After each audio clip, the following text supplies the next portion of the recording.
Masih ingat ketika Sintayong bersama Korea Selatan sukses menghancurkan tim besar seperti Jerman di Piala Dunia 2018? Ya, salah satu formulanya adalah dengan cara bertahan yang solid. Kala itu Taekwondo Warriors menggunakan taktik bertahan yang kompleks saat berhadapan dengan Jerman di Piala Dunia 2018. Dan hasilnya Korea Selatan sukses mengalahkan sang juara dunia dengan skor 2-0.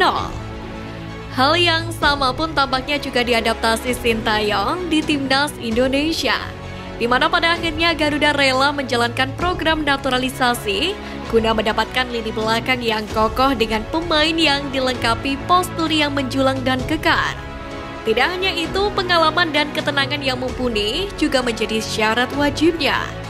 Karena tak bisa dipungkiri, pertahanan skuad Garuda selama ini mendambakan sosok pemain yang seperti itu, yakni untuk bisa bersaing di kancah yang lebih tinggi. Sebab dengan materi pemain yang sebelumnya, Timnas Indonesia memang seringkali kecolongan pada saat skema set piece bola mati seperti sepak pojok, khususnya melawan tim yang berpostur tubuh lebih tinggi. Masalah inilah yang pelan-pelan coba diatasi oleh juru taktik asal Korea Selatan tersebut, yakni dengan menaturalisasi pemain keturunan di posisi lini belakang yang memiliki postur yang mumpuni. Selain itu, naturalisasi yang dilakukan Sintayong juga ditujukan untuk menunjang sistem bermainnya. Dengan demikian, skuad Garuda minimal memiliki pertahanan yang super kokoh yang sangat sulit untuk ditembus. Sejauh ini sudah ada beberapa bek rasa Eropa di tubuh Timnas Indonesia yang menunjang taktik dari Sintayong. Sebut saja Jordi Amat, Sandy Walsh, dan Saint Patinama. Belum lagi masih ada nama JIZ, Nathan Joaon, dan Kevin Dix yang dikabarkan juga akan segera dinaturalisasi. Dengan banyaknya pemain naturalisasi di posisi bertahan ini, maka formasi 3 bek adalah Sintayong di Timnas Indonesia dapat kembali digunakan, yakni dengan kombinasi Elkan Bagot, Jordi Amat, dan Kevin Dix nanti jika naturalisasinya sudah selesai. Sementara di posisi fullback dapat diisi oleh Nathan Joaon dan Sandy Walsh. Lalu gelandang bertahan diisi oleh JIZ dan Saint Patinama. Formasi 4-4-2 juga dapat digunakan oleh Sintayong untuk skuad Garuda. Akan tetapi, yang menjadi pemain saya bukanlah seorang yang bertipikal full menyerang, melainkan pemain yang memiliki kemampuan bertahan dan melakukan pressing. Untuk itu, Sandy Walsh dan Saint Patinama dapat diletakkan di posisi sayap. Di posisi bek kanan dan kiri, ada pemain naturalisasi yang lain ataupun pemain lokal seperti Arhan dan Asnawi yang bisa juga mengisi.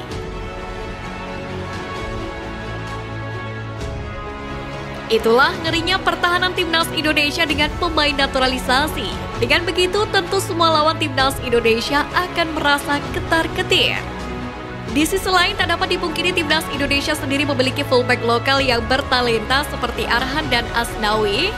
Namun demikian, untuk menunjang 1000 taktiknya, tentu Cousin butuh sosok lain yang dapat menjadi alternatif yang seimbang. Maka dari itu, Walsh dan Patinama disiapkan untuk bisa menambah variasi di lini pertahanan Timnas.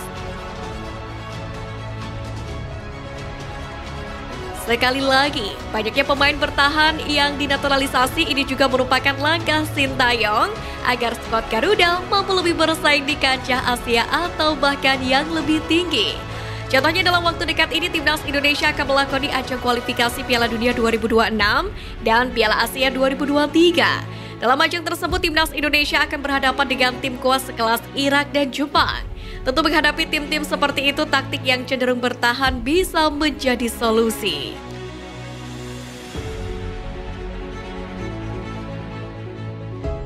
Di sisi lain, langkah yang diambil Sintayong saat ini dianggap akan membawa dampak negatif pada karir pemain lokal terbaik untuk masuk ke tim nasional.